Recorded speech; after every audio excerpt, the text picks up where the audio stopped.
I'm gonna record this computer. Anybody got any questions for me before we get started? Today we're in a good spot, folks. We've still got a good ways to go, and everyone's working along in the classes, and the labs are going well. I want to kind of go over what we need for you to finish up as far as we still, and obviously we still got a ways to go here before class is over, but just things that you need to be looking at for our particular item. I'm going to share my screen if I can find my share. It's crazy. You would think as much as I use this, I would be able to know exactly where I was at.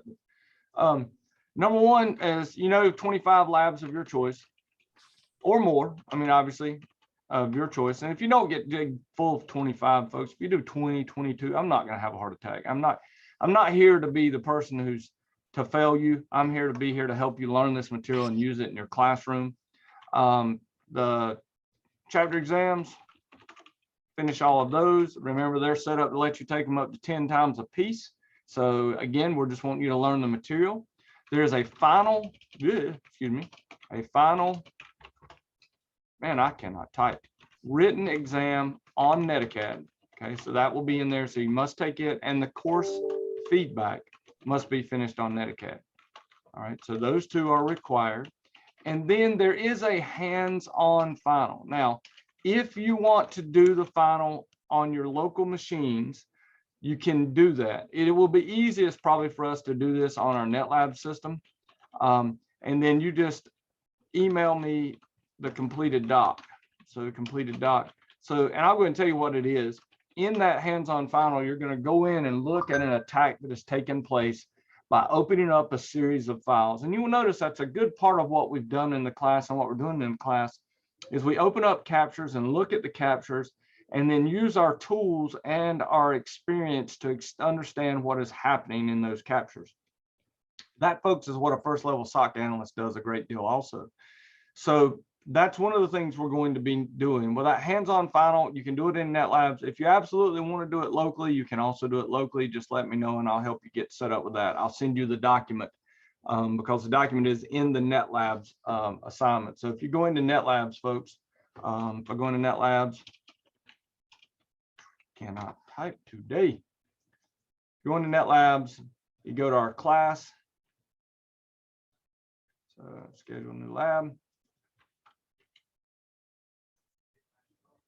This skills assessment right here. This skills assessment is your hands-on final. Now, I would go ahead and give yourself 4 hours. It's not going to take you that long, but you can give yourself up to 4 hours to do it. But that is the exam you want to be looking at, is the lab you want to be looking at. Cisco Cyberops Associate B1 Skills Assessment. You will download the PDF that's inside of here, and then you will answer the questions that are in it, send it to me, and then I will look at it. And basically, you're looking at it and finding out when the attack started, what happened during the attack, what the attack was consisted of, just those types of things. And again, a lot of it is related to the same types of things we're doing in these labs. So make sure before you take or try to even do that, that you've done, I'll show you these labs. Make sure you've done these labs down here. So the extracting executable, interpreting data, looking at these 5 tuples, investigating a malware exploit. So basically labs in 27. If you do all of these first before you do your skills assessment, you'll be in a good place to be able to do that. Okay. One of the things too, I will show you, this is a neat lab. This is called No Lab Launch Cyber Range, and it's not really a cyber range per se, but you will notice that if you do this, it will boot up multiple different devices that you can use. So it's kind of neat if you want to play with the pod and look around and goof off with the different machines that are inside of there. So if you ever wanted to do that, that's available. It's called No Lab Launch Cyber Range, and it will give you the machines that are part of the CCNA, or excuse me, Cyberops Associate. I keep calling it CCNA Cyberops, but you'll notice this gives you the Win client, the workstation, and the security onion all together, so you can run scans on different things. You can play with the security onion, play with the Windows client, play with the workstation device, all of those together. So just be aware that's available, because on many of the labs, when you boot them up, you only get the Win client, or you only get the workstation, or you may only get the security onion. And this will let you boot all 3 and have them in a a controlled environment where you can run some of the tools that are in there and let your students play with that. So if you do have net labs, be aware this is here to let you write your own labs with too, so that you could step back and say, you know, I'm gonna write my own labs. Now there's no inside of here, no lab inside of this one. It just gives you the login information for each one of the systems. But then the students could take all the tools that they have learned and freely access these devices and play with them as part of the class. So just wanted to show you that in case you do have net labs. Once again, if you have classes and you want to use my net labs, please let me know. I will give it away for free as much as I possibly can. I can sell it also if need be. I have the ability to sell it $35 per student per semester. And you also can get it. Sorry, my phone's ringing. Y'all, let me reject this one because it's from the New York. I don't know who that is. But this is available if you need it for your students at your school. All right. Any questions about what we need to get to finish up the class? We're still, a little less than month or so out from the class ending. So right around that, we're still in good shape. So just be aware, we're not in any massive hurry for you to finish up at this point, but you'll notice that we've got basically the 26th of April will be the drop dead date is what I've set on here. I think the actual end date is like the 15th or 13th in that area. But if you don't, I am behind, lots of behind, but yeah, I will finish it. So is that okay? Oh yeah, that's not a problem. That's not a problem at all. No. And I'm trying to finish up, but I think last 2-3 weeks I did not do any lab, but I read it, but I did not finish it. Hopefully from this Wednesday I will start again. That's fine. I understand completely. Trust me, I'm working on renewing my CCNP, and all day today I was like, I'm going to do a lab, and then stuff got in the way all day long, so I wasn't able to do a thing on it. So that's not a problem, and if we get in an emergency, okay, we get in a situation where you cannot get done by the end date of the class, you will lose access to Canvas, our Canvas area, but you would not lose access to Netacad. I can leave it open for a week or two or even more after class ends. I'd like to have everybody finished no later than May, which would be an extra 2 or 3 weeks after class ends. But if we get in that situation where we need to give you a little extra time, I can leave NetLabs and Netacad open for you. I just can't leave Canvas open because that's the official part of the class through Stanley Community College. The only negative would be is I would have to give you an unsatisfactory for the Stanley Community College grade, so you wouldn't be able to use that for CEUs. But it depends how much you got done too. If you got at least 70% done, I'll give you a satisfactory inside of there too. So most of you are going to be fine. It's not going to be a problem. So any other questions? Thank you. No problem. No problem. I understand, like I said, completely. I am struggling. The CCNP Encore exam it's killing me. It's just so wide, and it's real deep in some areas, and then it's just a ½ inch deep in some, but there's so much covered on it that I just can't get to the point where I feel like I'm confident to try to take the exam. All right, let's talk a little bit about defense in depth. One of the things I want to definitely talk about is defining assets, vulnerabilities, and threats. This is a lot. Also, again, I consider this to be a little bit of CISSP and Security Plus, but even a little bit more CISSP than Security Plus. Identifying what our assets are in our organizations. And what I do when I'm teaching this class seated is I talk about look around the room and tell me all the assets you can see. What are some of the assets you can think of? If you were just standing in your classroom right now, what would be some of the things you would point out? I would point out the computers, student cell phones, my cell phone, projector systems. Those are the first things that come to mind. Definitely, all of those. And one of the things I always point out too is anything that can grow legs easily. So like removable hard drives or hard drive thumb drives, that all of those. The other thing that I always tell people to think about, and many times they don't think about it, is one of the biggest assets a company has is their people. The military is really good about this. The military understands that people are assets, so they know to protect those people. But think about, the example I always give is, imagine back during Hurricane Katrina, companies needed their IT staffs to be on hand and inside their data center, taking care of the data center. But how many people are going to stay there on their job when their family's in danger? I'm not. You know, maybe some would, but if it come down to my family or my job, I'm going to be with my family. And so I think a lot of companies have got to start to think about, how do I, if let's imagine, heaven forbid, we get in a situation where I need my data center folks to be in the data center due to a natural disaster. I, as a company, had better think about taking care of their families, or at least making them feel comfortable that their families are taken care of. Also, how many companies are hacked by somebody compromising an individual, an asset, someone who is an admin? A huge numbers. So I always say assets aren't just pieces of equipment or things, they are people. So need to make sure that we keep that in mind.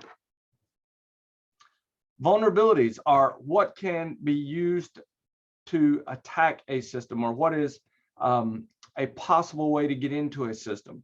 One of the examples we see a lot in Security Plus book is the idea of a hole inside of a fence, or, you know, with us, we think about how many different, especially on a server, how many different pieces of software are running on that server, because every single piece of software is a possible vulnerability. Here we're looking at an e-commerce banking site. So phony transactions, data input areas, data center destruction. Again, a lot of people, it was crazy during Katrina, they had their generators, their backup generators in the basement. Well, the basement flooded.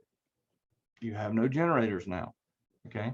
So now a lot of places have gone to reinforcing buildings and putting generators in the center part of a building, which that stuff is all kind of problems, because now you're storing in the center of the building. You got to have a way to get, you know, diesel to them, or natural gas, depending on what you're running them with. Having run my own data center has really opened my eyes as to what it takes to keep a data center running, and how much heating and air conditioning, diesel for your generator, the battery backup, and how much money spent on your battery backup, how much and how important that is for your system. And then last but not least, we got to look at threats. So when we look at threats, what can take and make use of the vulnerabilities and actually cause a problem with our network, or our whatever, our system, whatever the system happens to be. Something, you know, we think about computer systems, but think about the water system, how important that system is to day-to-day living. This is a really good thing they've changed over from. We used to always think about the security onion, in that our assets would be in the core, and then we would put all these things around those assets to protect them.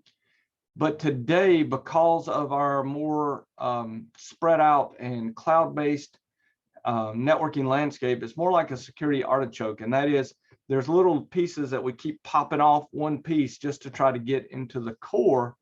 And things are much more vulnerable now because they're much more interconnected. And that's a huge thing. You know, we think about just all the different things that are online now, from our personal identifiable information to our personal health information, all of those. So here's looking at our different policies. So company policies, the rules of conduct for the employees, the rights of the workers in the business, employee policies, how the HR puts it in place, and how employees will deal with pay, bonuses, benefits, advancement, those types of things. And then the security policies. And one of the things that I always stress about the security policy is that security policies are not written once and left alone. They must be at least annually looked at, because things change so much. How many of you right now could identify the security policy for your institution fairly easily? Not at all. In fact, I've been talking to our IT department about getting it more public and coming up with a document our students have to sign for our upcoming network vulnerabilities and ethical hacking courses. I think that is an excellent idea. In fact, most places say we do have on our policies page, we actually have our, where is it? Use I had to find it. But we got everything else, as you can tell. Yeah, that's just it. I mean, I eventually found it, but I had to do exactly what you're doing, which is like, where did I see it again? I know it's here somewhere. Yeah, I know we've got it too. And then the way it's worded, if you are doing ethical hacking or penetration testing classes, students in those classes are technically in violation of most of these policies. They are. And in fact, that's one of the reasons why when I taught an ethical hacking class and we did we actually did a penetration test on the campus network, I had a written policy between me and between my class and the IT department. And we accidentally, we actually took the network down twice. And what we were doing is we were running an Nmap scan, which was a completely harmless scan against the internal primary switch. Should not have caused any problem, but because of a bug in the iOS, it actually rebooted the system. Well, we ran it at the very end of class one day, and the network just quit responding. And we were like, okay, what in the world? You know, we didn't, for whatever reason, we didn't make we couldn't put one and one together that was the same thing. Then the same thing happened again the next class when we run it again. And suddenly I'm like, whoa, everybody stop, back up. Let's find out exactly what's going on. Brought in the IT folks and we were able to identify it. They were able to upgrade the iOS and fix the issue. But just like this, I know we have one, but even I can't find it easily inside of our policies. Yeah, we're working on those same type of written agreements back and forth to make sure that everybody's understands what everybody can and can't do. Exactly. Yeah, this is our code of conduct. So, but I know we have a security policy because when you log in, it jumps up and gripes at you, telling you that up there is social media networking. I think that may be it. Nope, maybe not. There was like a computer and network use. Yeah, I thought it was it up there. Was it computer network use? Computer and network Ah, there use. it is. There it is. Thank you very much. Yeah, here's our computer network use policy. So it can only be used for scholarly purposes. You know, do not violate the law or college policy. This one we had to put in place to interfere with the performance of college duties. In other words, you know, technically you could say that crypto mining is you're doing an experiment on crypto mining, but if you're using up all of the campus's resources, crypto mining, and that money is going to you, obviously, that would be a big conflict of interest. User data saved on it is not backed up. It is not guaranteed to be accessible if it's on a desktop or a laptop. So you're being told basically if you don't put it on the network, there's no guarantees. Our internet usage policy. I do like the fact that we do this. The provision of open access to information does not say they comply, approve, condone, or endorse, but we are fairly open. I mean, we are a academic institution. We do have the ability, if we see someone doing something we think is nefarious, that we can ask them to stop, and then we can also escalate it very, very quickly. So the other thing we have is any attempt to circumvent or gain access to an unauthorized means is forbidden and can be lead to the suspension of the college network. And so it's here, but it is even still a little bit less front and center than it should be. The other thing I will tell you is this: again, you do need to take this and look at it very carefully when you are running those ethical hacking classes. That's one of the reasons I really like NetLabs, is because it lets me put everything into a separate own network to do things. But I will tell you this too: we saved the college a lot of money for several years because we ran a pen test against the college, and they were able to use that as a way to say, hey, yes, we had a pen test. And we would do it from inside and outside. And we did some really cool stuff. We even spoofed an email from the IT director and said, hey, we're going to be sending around work studies. We're doing a password policy compliance review. Is what we called it. And we said, so you need to write your current password down and put it in an envelope and seal it. They're going to come by and get it and take it to the IT department to ensure that your password is meeting password compliance. Folks, we got about half the people to give us their passwords. And the students that went to go get it did not have a badge that said they were they were anybody working with IT department or anything like that, they had their student badge on, they had to turn backwards. Now, this was years and years ago. This was probably 15 years ago. So I think it'd be a lot less likely to happen today, but we spoofed that email and it looked like it came directly from the IT director. So we were able to do some really fun stuff back then. Stuff we probably wouldn't be able to get away with now.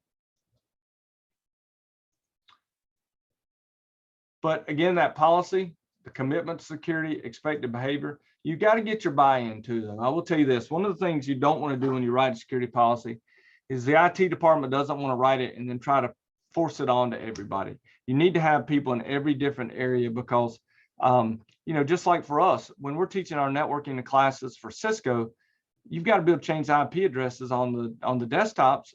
Otherwise, you can't do the labs.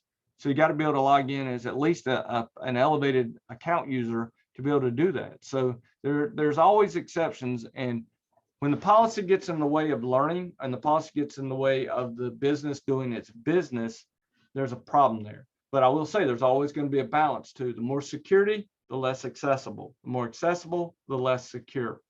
So need to keep that in mind.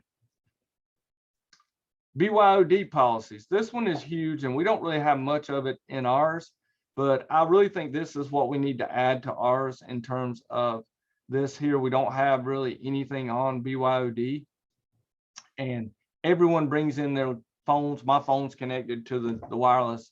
Everyone brings in their laptops. Everyone brings in all kinds of things. So I think this is something on our campus we need to write a better policy on BYOD, which is bring your own devices, just so you know. All right, questions about defense and threats. Let's do just a few minutes here looking at access control and what access control is. So we look at the CIA triad, which is confidentiality, integrity, and availability. So confidentiality, only individuals who should access something are able to access it.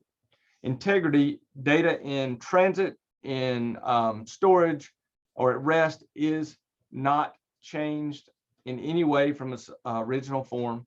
And then availability is that resources are available when you need to get to them. Now, zero trust security basically says that we're not going to trust anybody or anything. There's two ways to kind of think of security. One is trust everyone and give everyone access and then limit some things, or give no access and then give a little bit of access as needed. What I always tell people is this: it's better to give than take away. Think about that. It is better to give than take away. Give a kid one sucker and then a little bit later give them two more suckers, they're going to be happy. Give them three suckers and then take two of them away, they're going to be kicking and screaming. And that comes for us too. If I'm able to change things and load stuff on my PC, and I've been able to do it, and then all of a sudden you tell me I can't load anything on my PCs because of this new security policy, I'm not going to be a happy camper if I have to call somebody every time I need to load a piece of software on my PCs. Now, in some environments, that is completely the correct thing to do in super high security environments. Is that the right thing to do on an academic institution's network? Probably not. Simply because of the fact that it's much harder for academic expression and freedom to take place. Now, there's some places that is very much the way it should be. For instance, kiosk computers in the library. There's no need at all for some kid to be able to sit down and load, or adult to be able to load software on those machines. So I always tell my students, it's better to give than take away. So in other words, start the most secure that you can get and then say, hey, okay, wait a minute. They can't do their jobs with this level of security. You have to give them more access. All right. These methods right here will show up and you need to know them. So discretionary access control, which is the least restrictive. And this is where users can actually give access to their own information and set permissions to them. So users can control their own data and access to it. MAC is one of the strictest access controls, and it is typical like in military. In other words, you say this is super secure, okay, high security, medium security, low security, public knowledge. You set security labels and information resides at those labels. Role-based or non-discretionary access control is when you set up roles, and then based upon the roles are the privileges and security abilities individuals use. And you also can have attribute, which is based upon the attributes of a either a user or a resource, and then rule-based. And then we can set up a set of rules regarding conditions that allow, permit, or deny. Now, a lot of times rule-based or RBAC is used with things like access control lists because it's basically a series of the permit or deny statements. Now, we do have, even back in the old days, and they still exist, but we don't teach them anymore. Back in the old days of Cisco, we used to teach standard access control lists, extended access control lists, standard IPX, standard extended IPX, time-based access control list. So you can actually set up access control lists that will only apply during certain times of the day. Now what we do is we take all of this and connect it to a DNA center and connect it to Cisco's cloud-based or local security control components. And we basically say, if you are this user and you are logged in, you are allowed to perform these tasks. Now, AAA, authentication, authorization, and accounting. Authentication, who are you?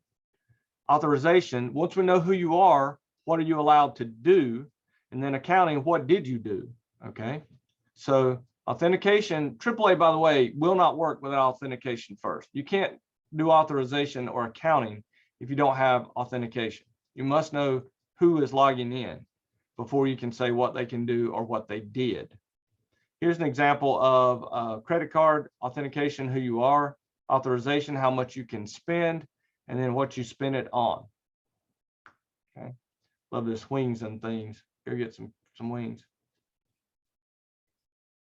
Now, we have the ability to do AAA on our devices. We can do local AAA, and we've all done this. Have you ever set up SSL on a router before? What is the command you put on the BTY line to set it to use the local database? Anybody remember? Remember, we're inside, we're in the config dash line because we're in the BTY line. Put in login local. Okay. And this only works because somewhere you've set up the following: username, something. I'm just gonna put admin, password, Cisco, or whatever. Now, don't ever use that. But this is setting up a local user database. And then this is asking the line to be authenticated using login local. So it's going to look for a local username. So that's exactly what happened. We also can do the following. You can actually set it up to where the AAA router, you can send over, send a username, get authenticated, and you can even use this to set up access control list to where when the user is authenticated to the local database, then an access control list is applied and allows them to go out. We also have this, and this is when we're using server-based AAA. So instead of it looking in the local database, you set up a TACUS or Radius server, and when the user goes to the router, it becomes a supplicant. Basically, it sends the information over to the AAA server. The AAA server will then authenticate the user and then send that information back to the router, and then the router will either allow or deny the user to be able to get in. So you'll be prompted for a username, then that goes over to the AAA, and then you're provided access based upon what the AAA server says. Most modern networks use this because it allows you to integrate with the Microsoft database, with the AD database, whether it's a local database or not, or it can be any LDAP database that's available for the AAA server to access. We talked about this, I think even last class, I talked about knowing that TACUS is TCP port 49, Radius is UDP 1812 or 1813, or 1645, 1646. Radius has extensive accounting, whereas TACUS does not. TACUS used to be Cisco proprietary. It is no longer. Radius was an open standard, or is an open standard. So knowing the difference between these two would be useful for the exam. So here's our accounting log. So in other words, once we have been authorized, the AAA server can keep up with what we're doing, and all kinds of things can be looked at. You can do network captures, you can do net flow. We talked a little bit about net flow, where it's looking at the flows that you are actually connected to, so source, destination, IP addresses. You can look at exec accounting. So it's what are you doing at the exec shell? So what are you at? What commands are you putting in? What commands are you allowed to put in? By the way, you can do this locally on a Cisco router. You can move commands to different exec levels and create different user accounts that only allow certain users to run certain commands, even on a local router. You just have to be careful you don't lock yourself out, because that can be very bad. Okay. And that's basically access control. And in threat intelligence, I just want to hit the highlights. One of the things I want to talk a little bit about is this Talos. Cisco has, just like Wildfire, which is Palo Alto's version, and their ability to pull in information. If the company allows it, Cisco's devices can actually collaborate and pull into Talos and into these large SIM systems, information that has been cleansed so that it doesn't have any personal identifiable information or information on the company. And it can be used by Cisco to be able to look through this Talos intelligence group to find new vulnerabilities and things that are taking place. And this, by the way, is Cisco's version. Wildfire is one, FireEye is another. And these basically all, the main idea among these systems is to try to look at a large aggregate of security data from different devices to try to make assumptions and figure out, through even the use of artificial intelligence, when something is an attack and an attack is taking place, or when a new type of attack is taking place. Right now, by the way, cybersecurity is all over the news because of the war in the Ukraine. There has been just a consistent use on both sides and outside. You know, I think it was one of my coworkers was talking about, man, did you see how Anonymous had posted all the information about the Russian generals and everything? And I'm like, you know, Anonymous better be careful, because this is a government that will literally go out and poison you with polonium. So, you know, they're playing in a different sphere than I think they've ever played in before. But there is a lot going on in that cybersecurity range right now that's really interesting and also really scary, not just because of who they're attacking, but what's really scary is collateral damage. Imagine something that's sent to attack either a Russian system or a Ukrainian system, either way, and gets out of the wild and starts attacking any system. So that's pretty scary. How many of you know about the CVE database? Do you know what it is? Common vulnerabilities and exposures. This database is used a great deal to allow a common language about, take you to the site here, about threats and their severity. Okay. So you can go to their transition to the new site, which is here, but which will show you the level of a threat.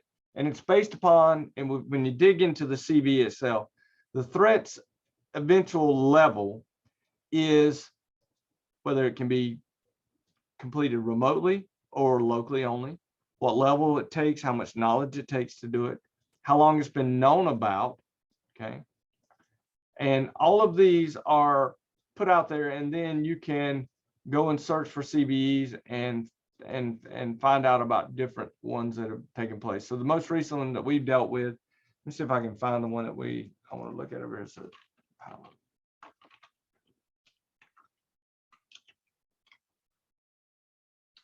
all right, here's the one that I think, okay, so I'm gonna pull this over here and just show this to you. So this is Palo Alto Cbe, and so they've got an area where they do it. So this is the OS injection vulnerability in the web interface. It has a very high severity, 8.8. And one of the reasons is because the privileges required are low. The integrity impact is high, so it can have a major impact on your device.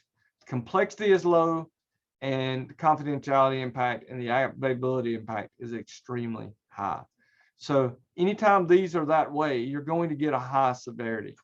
And it even tells you this OS injection vulnerability through the web interface allows an authenticated administrator to execute arbitrary code, and impacts all of these versions.